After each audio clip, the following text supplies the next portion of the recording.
Assalamualaikum warahmatullahi wabarakatuh. Di pertemuan pertama kita akan membahas tentang teks prosedur.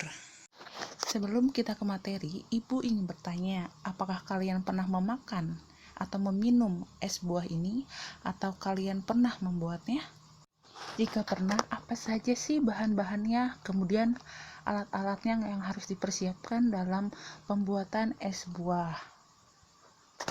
Kemudian, bagaimana sih langkah-langkah pertama untuk pembuatan es buah yang segar dan manis? Nah, jadi apa sih itu teks prosedur? Teks prosedur adalah teks yang bertujuan untuk membuat sesuatu dengan langkah demi langkah yang tepat secara berurutan.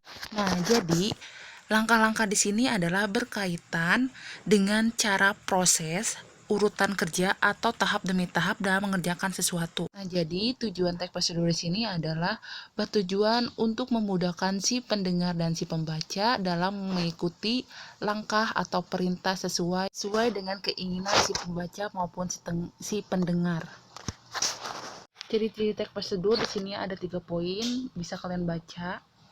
Dilanjutkan dengan jenis-jenis teks prosedur, diantaranya ada teks prosedur sederhana. Nah, teks prosedur sederhana ini biasanya dilakukan. Teks prosedur sederhana hanya ditempuh dalam langkah-langkah sederhana, biasanya hanya 2-4 langkah. Kemudian yang kedua ada teks prosedur kompleks. Nah, biasanya berisi banyak langkah-langkah, contohnya dalam pembuatan KTP, STNK. Terakhir, prosedur protokol yang setiap langkahnya bisa diubah, tidak harus runtut, tetapi akhir hasilnya itu sama. Kemudian di sini kita lanjut, ada struktur teks prosedur. Ada tiga struktur. Yang pertama ada pernyataan umum. Pernyataan umum ini bagian pembuka dalam sebuah tulisan yang berisi mengenai tujuan akhir nantinya. Untuk mencari struktur pernyataan umum, kalian harus melihat atau mengamati sebuah definisi atau pengertian. Kemudian yang kedua ada tahap-tahapan, yaitu prosedur yang harus wajib diikuti agar mencapai tujuan yang diinginkan dengan tepat. Nah, untuk mengetahui tahapan-tahapan, cara menganalisisnya adalah dilihat dari langkah teks prosedur itu. Dapat kalian baca di sini ada contoh teks prosedur dengan contoh cara mematikan komputer. Untuk menganalisis struktur pernyataan umum dilihat dari awal paragraf. Entah itu ada pengertian, cara, fungsi, itu dinamakan sebagai pernyataan umum. Jadi dilihat dari awal paragraf berupa pengertian, definisi. Nah, kemudian yang kedua ada struktur tahapan-tahapan. Untuk mencari struktur tahapan dilihat dari langkah-langkahnya.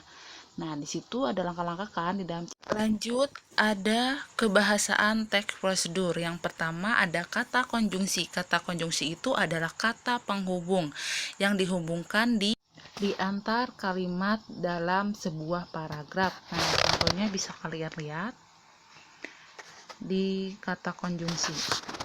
Nah, kemudian di sini ada kalimat. Kalimat adalah bahasa yang memiliki keutuhan makna, ditandai dengan titik, tanda seru, atau tanda tanya.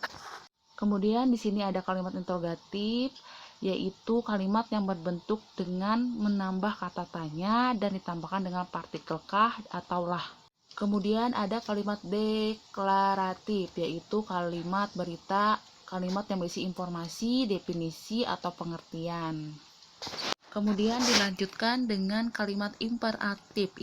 Kalimat imperatif ini kalimat perintah, di dalamnya berupa larangan, permintaan, imbauan, dan harapan. Nah, kalimat perintah ada langkah-langkah berpola predikat dan subjek. Nah, di sini predikat sebagai kata perintah, sedangkan subjek adalah kata benda. Kalian bisa lihat. Kemudian dilanjutkan dengan kata verba atau kata kerja. Kata perba terbagi menjadi dua, ada perba material dan perba tingkah laku.